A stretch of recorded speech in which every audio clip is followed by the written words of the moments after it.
Hello दोस्तों, आज के इस वीडियो में हम सब बिहार बोर्ड के सोशल साइंस का 30 ऑब्जेक्टिव क्वेश्चन देखेंगे, जो कि आपके एग्जाम में आने की 100% गारंटी है। तो देखिए दोस्तों, इस वीडियो में हम क्वेश्चन बैंक से 30 इम्पोर्टेंट ऑब्जेक्टिव क्वेश्चन लाए हैं। आप सब शुरू से अंत तक जरूर देखिएगा और लास्ट में कमेंट करके बताइएगा कि 30 में से आपका कितना सही हुआ। अगर आप सबका 30 में से 25 सही हो जा रहा है तो आपका एग्जाम की तैयारी अच्छी तरह से चल रही है। देखते हैं आज आप सब कितना सही करते हैं। तो चलिए शुरू करते हैं, एक एक क्वेश्चन देखते हैं।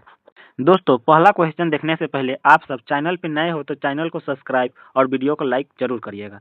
देखिए दोस्तों, पहला क्वेश्चन है, फ्रैंकफर्ट की संधि कब हुई? देखिए ये 2016 और 20 में पूछा हुआ क्वेश्चन है। इसका राइट आंसर होगा ना दोस्तों, ऑप्शन डी हो जाएगा। 1871 में हुआ था। कब हुआ था? 1871 में हुआ था। चलिए अगला क्वेश्चन बताइए दोस्तों, कार्ल मार्क्स का जन्म कहाँ हुआ था? कार्ल मार्क्स का जन्म कहाँ हुआ था, यही आप सबको बताना है। इसका राइट आंसर हो जाएगा दोस्तों, जर्मनी में हुआ था। कहाँ हुआ था? जर्मनी में हुआ था। चलिए अगला क्वेश्चन बताइए दोस्तों, 3 नंबर क्वेश्चन बोल रहा है, सेफ्टी लैंप का आविष्कार किसने किया था? सेफ्टी लैंप का आविष्कार किसने किया था, यही आपसे पूछ रहा है। जल्दी से बताइए दोस्तों। इसका सही आंसर हो जाएगा दोस्तों, ऑप्शन सी हो जाएगा। क्या हो जाएगा? Option C. चलिए अगला क्वेश्चन देखते हैं दोस्तों। अगला क्वेश्चन है दोस्तों, बताइए भारत में खिलाफत आंदोलन कब और किस देश के शासन के समर्थन में शुरू हुआ था? जल्दी से बताइए, भारत में खिलाफत आंदोलन कब और किस देश के शासन के समर्थन में हुआ था, यही आपको बताना है। इसका राइट आंसर जो होगा ना दोस्तों, तुर्की हो जाएगा। तुर्की 1920। क्या हो जाएगा? तुर्की 1920 में हुआ था, यानी ऑप्शन डी हो जाएगा दोस्तों। चलिए बताइए दोस्तों, भारतीय राष्ट्रीय कांग्रेस के पहला अध्यक्ष कौन थे, यही आपको बताना है। देखिए 2017 और 2020 में पूछा हुआ क्वेश्चन है। इसका सही आंसर हो जाएगा दोस्तों, ऑप्शन बी हो जाएगा। क्या हो जाएगा? Option B is the right answer. चलिए अगला क्वेश्चन है दोस्तों। अगला क्वेश्चन बताइए दोस्तों, गुटेनबर्ग ने सर्वप्रथम किस पुस्तक की छपाई की? गुटेनबर्ग ने सर्वप्रथम किस पुस्तक की छपाई की? देखिए दोस्तों, इसका राइट आंसर हो जाएगा बाइबिल। किस पुस्तक की छपाई की? बाइबिल, यानी कि ऑप्शन डी हो जाएगा दोस्तों। चलिए अगला क्वेश्चन है दोस्तों, बताइए विश्वव्यापी आर्थिक संकट किस वर्ष आरंभ हुआ? बताइए विश्वव्यापी आर्थिक संकट किस वर्ष आरंभ हुआ? इसका राइट आंसर हो जाएगा दोस्तों, 1929 में हुआ था। कब हुआ था? 1929 में हुआ था। चलिए अगला क्वेश्चन बताइए दोस्तों, 8 नंबर बताइए, सोपानी कृषि किस राज्य में प्रचलित है? सोपानी कृषि किस राज्य में प्रचलित है, यही आपको बताना है। इसका राइट आंसर हो जाएगा दोस्तों, उत्तराखंड में। किस राज्य में है प्रचलित? उत्तराखंड में है। चलिए अगला क्वेश्चन बताइए दोस्तों, जल्दी से बताइए, मेढक के प्रजनन को नष्ट करने वाला रसायन कौन सा है? मेढक के प्रजनन को नष्ट करने वाला रसायन कौन सा है, यही आपको बताना है। कौन सा है? एड्रीन है। कौन है? एंड्रीन है, यानी कि ऑप्शन सी हो जाएगा दोस्तों। चलिए अगला क्वेश्चन है दोस्तों, बताइए भारत का राष्ट्रीय पक्षी है, इसको आप सब लास्ट में कमेंट में बताइएगा। भारत का राष्ट्रीय पक्षी है, क्या है भारत का राष्ट्रीय पक्षी? लास्ट में कमेंट करके बताइएगा। चलिए अगला क्वेश्चन है दोस्तों, बताइए भारत की वित्तीय राजधानी किस शहर को कहा जाता है? भारत की वित्तीय राजधानी किस शहर को कहा जाता है, यही आपको बताना है। किस शहर को कहा जाता है? मुंबई को कहा जाता है। किसे? मुंबई के कहा जाता है, यानी कि ऑप्शन ए हो जाएगा दोस्तों। चलिए बताइए दोस्तों, सोयाबीन की खेती भारत के किस राज्य में सबसे अधिक होता है? बताइए सोयाबीन सोयाबीन की खेती भारत के किस राज्य में सबसे अधिक होता है, यही आपको बताना है। किस राज्य में सबसे अधिक होता है दोस्तों? इसका राइट आंसर हो जाएगा मध्य प्रदेश। क्या हो जाएगा? मध्य प्रदेश, यानी कि ऑप्शन बी हो जाएगा दोस्तों। चलिए अगला क्वेश्चन बताइए दोस्तों, ये VVI ऑब्जेक्टिव क्वेश्चन है। पूरा आपके एग्जाम से क्वेश्चन बैंक से जितना भी आया है क्वेश्चन, वो सब क्वेश्चन है। क्वेश्चन बैंक से जितना भी क्वेश्चन पूछा गया है वो सब क्वेश्चन है। हर साल ये क्वेश्चन रिपीट होता है। जैसे देखिए, बिहार का शोक किस नदी को कहा जाता है? 2016 और 19 में पूछा हुआ क्वेश्चन है। बिहार का शोक किस नदी को कहा जाता है? तो कोसी नदी को कहा जाता है। किस नदी को? कोसी नदी के कहा जाता है।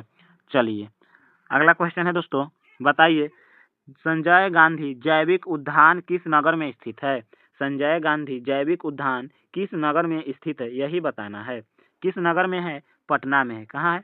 पटना में है। ऑप्शन डी हो जाएगा दोस्तों।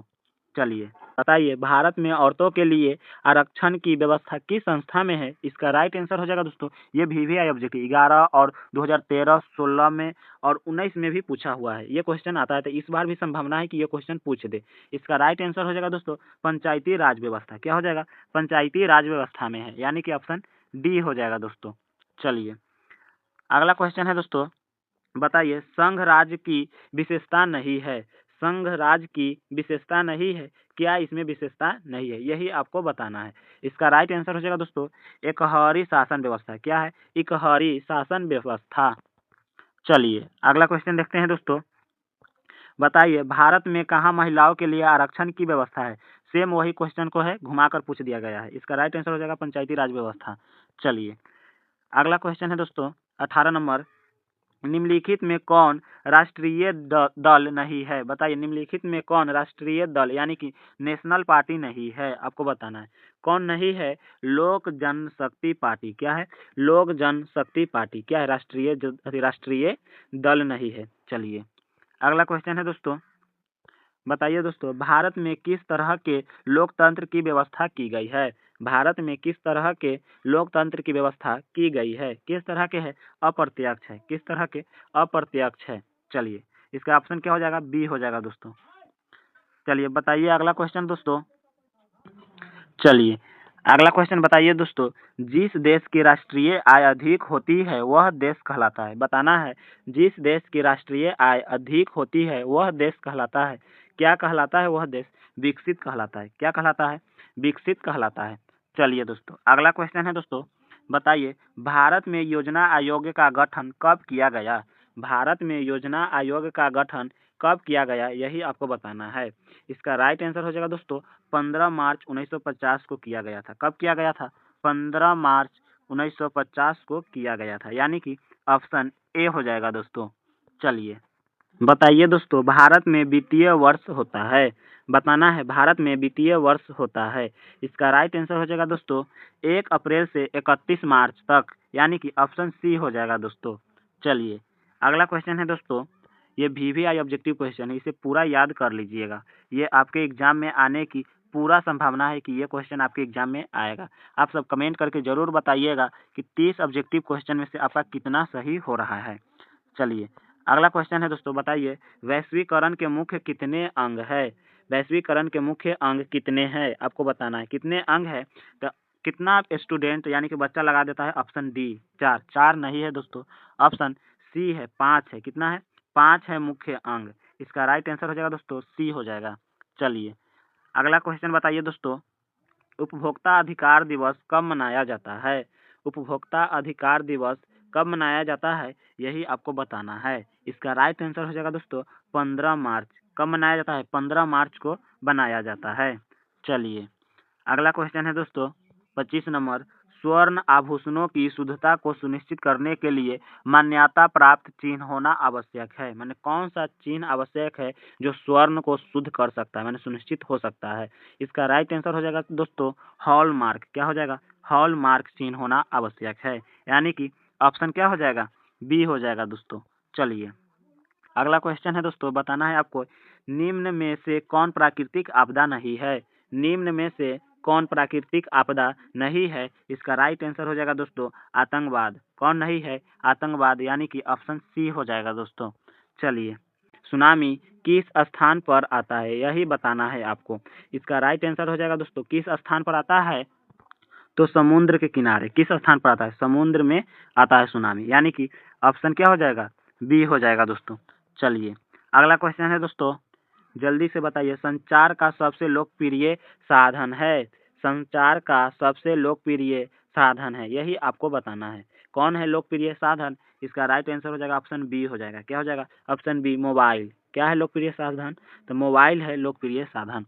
चलिए अगला क्वेश्चन है दोस्तों, बताइए मलबे के नीचे दबे हुए लोगों का पता लगाने के लिए किस यंत्र की मदद ली जाती है? बताइए मलबे के नीचे दबे हुए लोगों का पता लगाने के लिए किस यंत्र का मदद ली जाती है? इसका राइट आंसर हो जाएगा दोस्तों इंफ्रारेड कैमरा। क्या हो जाएगा? इंफ्रारेड कैमरा, यानी कि ऑप्शन बी हो जाएगा दोस्तों। चलिए ये दोस्तों लास्ट क्वेश्चन है, नदियों में बाढ़ आने का प्रमुख कारण क्या है? यही आपको बताना है, ये लास्ट क्वेश्चन है। देखिए इसका राइट आंसर हो जाएगा दोस्तों ऑप्शन डी हो जाएगा, क्योंकि अधिक वर्षा भी होता है, माने जल की अधिकता से भी होता है, नदी की तली में अवसाद का जमाव होता है, अधिक वर्षा होने से होता है। माने कि जब पानी बेसी होता है तो क्या उसमें से उभर जाता है, अधिक वर्षा होता है क्या होता है, बाढ़ आ जाता है। यही कारण है कि नदी में बाढ़ आने का प्रमुख यही 3 कारण है। तो देखिए दोस्तों आप सब कमेंट करके बताइए आपका 30 में से कितना सही हुआ और अगला किस टॉपिक पर वीडियो चाहिए, इसके बारे में आप सब कमेंट जरूर करिएगा। वीडियो कैसा लगा छोटा सा प्यारा सा कमेंट करके बताइएगा। तब तक के लिए जय हिंद जय भारत।